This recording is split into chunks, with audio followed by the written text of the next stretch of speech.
Welcome to this NLD Referee Society presentation on fitness, stretching and nutrition for rugby referees, presented by Mike Mulroy, with credits for the content James Kennett and Aidan Baker-Joel as well. So the big question is, why do we need fitness? We need it for training. We need to be able to recover after our workload, and that thing that we all hate, the fitness testing, to set a benchmark and to see whether we were improving or maintaining our fitness. Referees on average in the 15-a-side game cover around 6.8 kilometres. Of that 6.8 kilometres, about 1.5 kilometres are covered at high intensity speeds. That means we are working at 51% or higher of our maximum speed. So the time spent running at high intensity speeds averages around 5.47 minutes per game.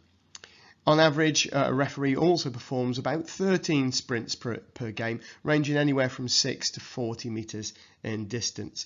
And that research is from researchgate.net, Matthew Blair. So all of this means that as a referee, I need to have a high level of aerobic fitness or endurance, the ability to handle high intensity running that occurs during the game, as well as the stop-start, and the fitness to ensure that my mental decision making is not affected by fatigue, which is one of the biggest factors affecting the referee.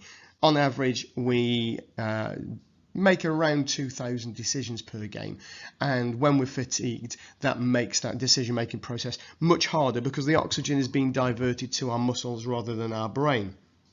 So in order to make sure that we are ready for a game, we need to warm up.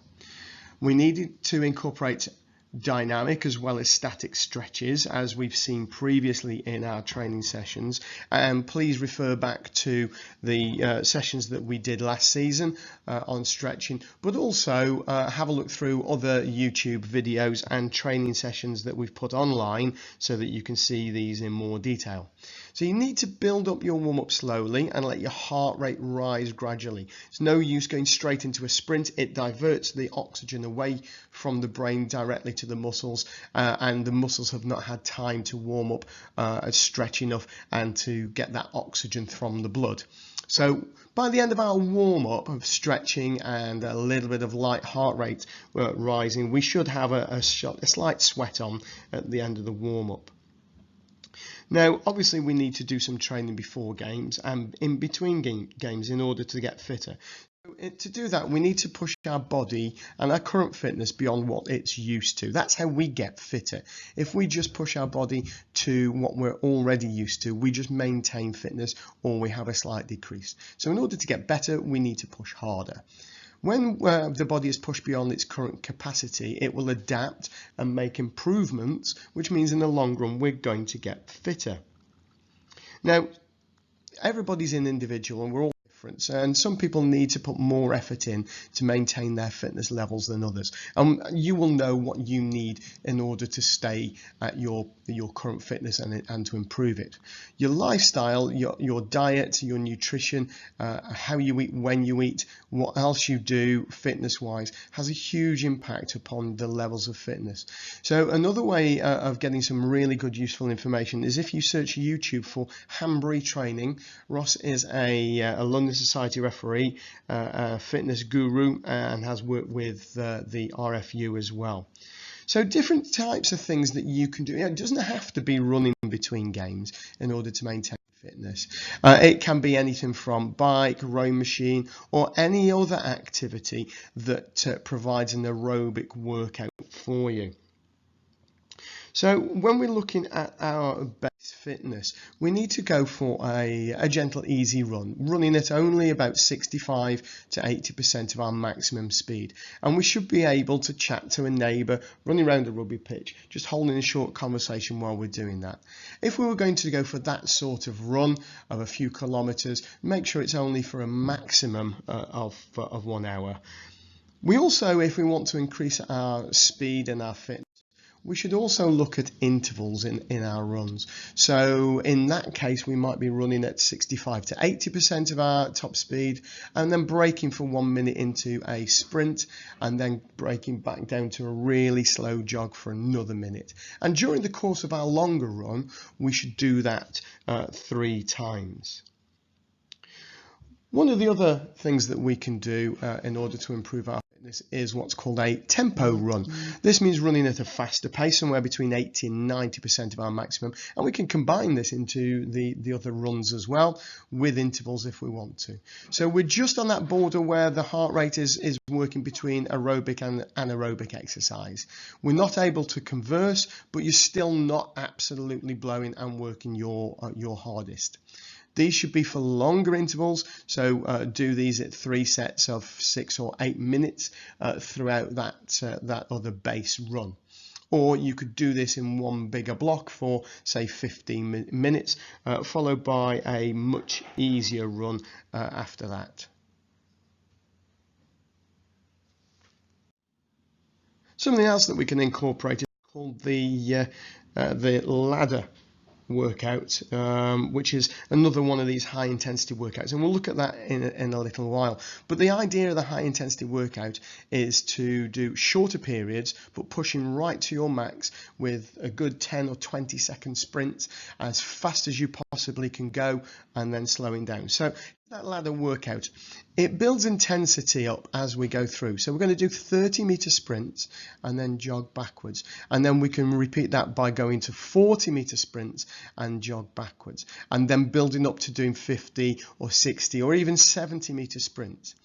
You can incorporate turns in this and change in directions, so you might go forwards and then turn 90 degrees one way and jog back, before then we turn 90 degrees again and sprint back along. So you can use a rugby pitch for this quite easily, and incorporate this into your fitness, into your warm-up as well, in order to get right up to that testing limit where you're pushing yourself for a few sprints before you get to the game. And this simulates that game situation that you will find yourself in, that you're doing very, very different types of movement and exercise as we go through the game. The interval run is similar to a normal aerobic workout. It uses shorter intervals of 6, maybe 20 seconds with rest in between. This targets the lactic acid that you'll feel burning in your legs and improves the oxygen content in the muscles, which will attack and get rid of the lactic acid much quicker, which also means that your fitness is improving. Now, there's lots and lots of ways to improve your fitness, to stay fit, to prepare for a game, and again, we urge you to have a look at the other videos that we've prepared and particularly the dynamic stretching and the warm-up that we did last season. But don't forget, if it ain't challenging you, it ain't changing you. Now, we do have some fitness standards that we like to look at, and whilst we're not testing as a mandatory for season, we have set sort of benchmarks that you might want to look at. So between levels 13 and 10, that very, very community game base, we're looking at a personal challenge. Then we feel that the jam test is probably the ideal in that scenario, because it incorporates all of those things that we've spoken about. It incorporates walking, jogging, running, occasional sprinting, and changes in direction. That's ideal, particularly at the community level end of the game. Levels 6 to 9, we are recommending the Yoyo Test, although most people have moved on to the Bronco Test, and we'll revisit that as we go through the season. The Yoyo Test is an interval test. It's a 20-meter run, turn 20-meter back, and then 2 5-meter walks while you are recovering before you go again. And it builds up very much like the Bleed test in speed and intensity. So if you're a current level 10 or lower and looking to get into those level 6 to 9 into league rugby fairly soon, we encourage you to try your hand at the Yoyo Test. Those who are looking at going further than level 6, we again encourage you to do the Bronco Test, because that's something that will become mandatory if you move to level 5 or before you move to level 5. So If you want to test at a higher level, just for your own personal development, well, there's nothing wrong with that. We encourage you to do it. So what are those levels likely to be on the Yo-Yo test?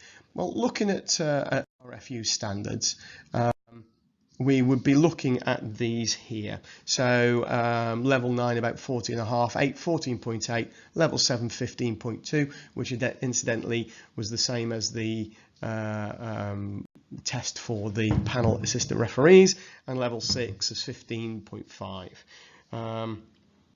on those tests as well. Now the Bronco test is very, very different. Bronco test, again, these all measure your VO2 max, and that's what they're designed to do. This is a 1.2 kilometer run, which sounds really easy, except you have to do 60 meters out, 60 meters back, 40 meters out, 40 meters back, 20 meters out, 20 meters back. And you do that 5 times, so it's a total of 1.2 kilometers. Now, whereas 1.2 kilometers doesn't sound like a lot, doing it this way, the slowing down, the acceleration, the turning does add considerably to the time, and the times that we've been allocated are quite tough to meet. So if you are intending to do the Bronco test because you're group or panel, then you need to practice this quite a lot. Now, one of the things we often forget about at the end of a game when we're cold and wet and tired is our recovery. And it's very important that we don't miss this at the end of the game. It's a key to success. It means that we need to get our muscles cooling down gradually, keeping the oxygen level there, making sure that that oxygen is in there and the blood flow is good, which reduces any chances of injury. So you need to do an effective cool down. So you let your heart rate slow down by doing a gentle jog, turning down to a fast walk. So please, as you're walking into the changing rooms, you walked off the pitch, don't forget this. It's good practice just to go and do this gentle jog, going across the pitch 2 or 3 times, slowing down until we're into a fast walk, and then making sure that either when you get in the changing room or on your way back to the changing room, we do some dynamic and some static stretching. Now, the reason this is, when we work out, it causes tears or strains to the muscles that we need to repair, and we repair those by making sure that we don't contract the muscle very, very quickly, particularly then jumping into a shower and things, but we then use the right foods and the right rest as well. You will probably have seen on YouTube our nutrition guide for referees that looks into those who are looking to maintain, gain or lose weight and things like that. It's worth revisiting that as well, and we will make that available to all members on a PDF. So consider also using one of the foam rollers or a ball to alleviate muscle tightness and knots after a game, or in between as well, in between your sessions. Maybe a roller that you use in your hands down your thighs and your calves, again when you're in that change room, just to roll out that lactic acid and to make sure that you've got a good nice oxygen flow to the muscles is really important, as is that active recovery. To keep moving, it prevents soreness. And then consider just those sort of runs. It's really important that we have a full solution, not just from the warm-up to going out to the game, back into the changing room, but to ensure that we recover properly straight after the game and in between our other training sessions as well. And most importantly of these is to make sure that we hydrate. Water makes up 60% of our body mass. It's essential for all life. Not having enough water in our bodies is called dehydration. It can be really dangerous, and therefore scientists suggest that we should drink 8 glasses of water a day. Water plays a part in every organ we have. It helps us digest food, fight infection, and remove waste. It helps us to create energy, make our muscles stronger, and even helps us cool down when we get too hot. 75% of our brain is made of water. Dehydration can even cause tiredness and confusion. Keeping well hydrated helps us perform at the top of our ability, improving the functions of both body and brain. One of our referees, Aidan Baker-Joel, there explaining in very simple terms, why we need to hydrate. A little bit of facts and figures now coming from the Mayo Clinic on.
So as well as hydration and workout and everything else that we've talked about, we also mentioned stretching.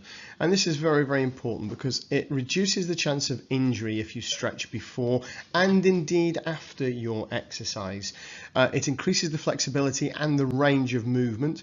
So we always advocate a mixture of static and dynamic stretching. Dynamic stretching is where we incorporate it into movement as well, and you can see some of those on the Ross Hambry videos if you look at those. But make sure you personalize your warm-up to your body, because there are certain parts that your body will need to be stretched more than others, and somebody else will need something different as well. So just make sure that it works for you and build up a routine that you can live with, that you can repeat time and time and time again, so that it becomes second nature and it incorporates everything that your body needs. So as well as all that, we did sort of touch on nutrition. A healthy, balanced diet is certainly going to aid your performance and help with your training. It's important that you make sure that you are properly fueled for your games, and in particular if you're doing a series of games during a sevens tournament, for example, it's really important that you stay hydrated and fueled between those games. Otherwise we see fatigue setting in very, very quickly, underperformance, and then in certain circumstances the inability to perform for the rest of the day or the tournament. So make sure that you are taking the right foods on at the right time of day before and after exercise. Do have a look at the RFU document that we've sent previously and we'll send again, but it is on our YouTube channel on referee nutrition as well, as that's quite important. So for those of you who weren't at the pre-season training, that's very lucky. Next slide was let's go and do the fitness testing. Work at it yourselves. If you want any help or advice, James Kennett at NLD is probably the chap to talk to. You can always put those questions through us, nldreftraining@gmail.com, or give us a ring or see one of us at a training session. Other than that, let's make sure that you stay fit, you stay well, you stay healthy, and that we can keep you going throughout the season. Thank you very much.